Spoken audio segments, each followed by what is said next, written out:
आपको दिल से शुक्रिया और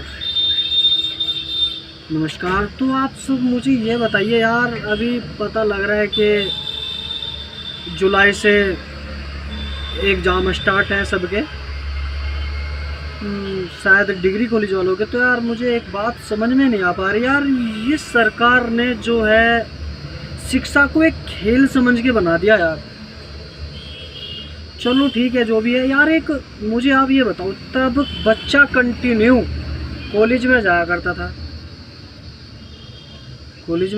था, तो उसके बाद एक छोटा सा बात है, तो जब बच्चा कंटिन्यू जाने के बाद भी पास नहीं हो पाता था, अब पूरे 2 साल हो गए लॉकडाउन को चले धीरे धीरे, कभी बीच में क्या खुला क्या नहीं वो एक अलग बात है।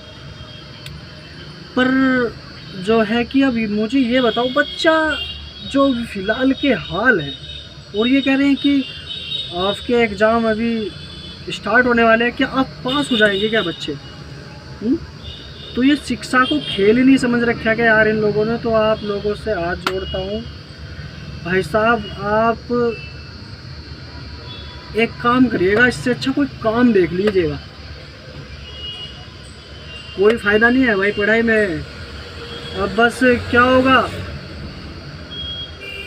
आपको पढ़ के लिख कर नौकरी कर भी पेट ही भरना है, और आप मजदूरी करोगे या कोई काम करोगे या कोई किसी तरह का बिजनेस करोगे छोटा, उसमें भी आप खाना ही खाओगे। रही बात पैसा कम ज़्यादा, कहीं से ज़्यादा कमाया कहीं से कम कमाया, आप पैसा तो खाने से रहोगे, ठीक है। पर लेकिन मेरा मानना भी ये है कि अब कोई फ़ायदा नहीं है। मैं बहुत बड़ी भूल कर चुका हूँ। मुझे तो जब मैं 5वीं क्लास में था तो मुझे तभी से स्कूल को छोड़ देना चाहिए था, क्यों मेरे को उस टाइम सिग्नेचर करने आ गए थे अच्छी तरीके से। तो इसी बात को मैं आप तरीके से आपको ये बताना चाहता हूँ कि कोई फ़ायदा नहीं है भाई पढ़ाई को। अब कोई वैल्यू ही नहीं दे रहा है इस चीज़ को। अब ठीक है, जो जहाँ पहले शिफ्ट हो गया है, पर एग्जैक्टली बहुत ही बड़ी यार ये समस्या है कि जो भी एग्ज़ाम स्टार्ट करने वाले हैं यार, ये सरकार है क्या है भाई, इसका तो रब मालिक है। अब कितने भविष्य इसने ख़राब कर दिया। अब यार ये तो एक तरीके से सेटलमेंट हो चुके हैं या नहीं। अब वो लोग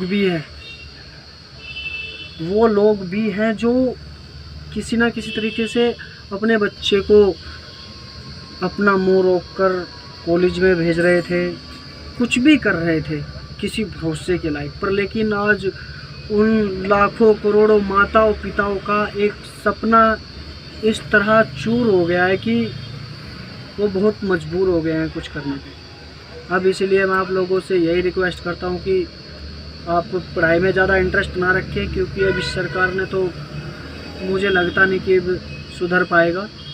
अब ये भी नहीं कह सकता हूँ कि देश इतने साल पीछे हट गया उतने साल पीछे हट गया, बस मुझे खुद का पता है। तो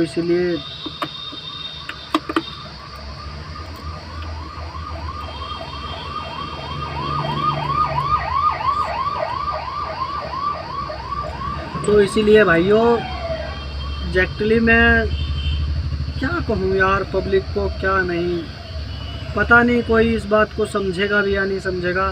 बस तुम पे सिग्नेचर करने आने चाहिए, उसके बाद स्कूल को भी और पढ़ाई को भी बाय बाय। तो इसीलिए भाई कोई फ़ायदा नहीं है, कोई काम देख लो इधर उधर करके, अपनी ज़िंदगी को बर्बाद ना करो। कोई फ़ायदा नहीं है। अब कॉलेज में खिलवाड़ बना दिया, बिजनेस बना दिया। आप 5वीं पढ़ो, सिग्नेचर करने सीख लो और स्कूल को धक्का मार के बाय बाय। मैं बहुत बड़ी गलती कर चुका हूँ यार, मैं खुद को ही इस बात का सबसे बड़ा दोषी ठहराता हूँ। अब तुम्हारे पास इतने पैसे तो नहीं है कि तुम कोई बड़ा बिजनेस भी कर सकते हो पढ़ लिख कर। क्यों तुम सरकारी कागज़ पाने के लिए हर चीज़ गिरवी रख देते हो, उन सरकारी कागज़ों को पाने के लिए। उसके बाद आ जाओ, उनकी कोई अहमियत नहीं रखती। जैसे कि आज का टाइम है, तुम्हारे पास अगर 80% का भी रिजल्ट है ना, तो आप उसे टांडी पे रख दीजिए, कोई फायदा नहीं होगा भाई उसका।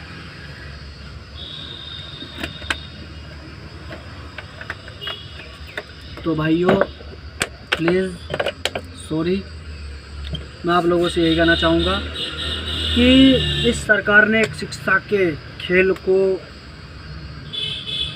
बहुत ही तरीके से बिगाड़ दिया है। अब मैं तो कह नहीं पाऊँगा ये सुधर पाएगा नहीं सुधर पाएगा, चलो जो भी होगा देखेंगे। पर मैं आप लोगों से यही कहना चाहूँगा, आप शिक्षा के भरोसे ना बैठे, भिक्षा के भरोसे अगर आप बैठेंगे तो कोई आपको सड़क पे चलने वाला भी भिक्षा दे देगा, और जहाँ से आपको भिक्षा मिलेगी वहीं से आपको ये समझ लो कि वहीं से आपको शिक्षा मिलेगी। Thank you, sorry so much आज के लिए भाई साहब इतना ही, पर लेकिन जो भी है सही है।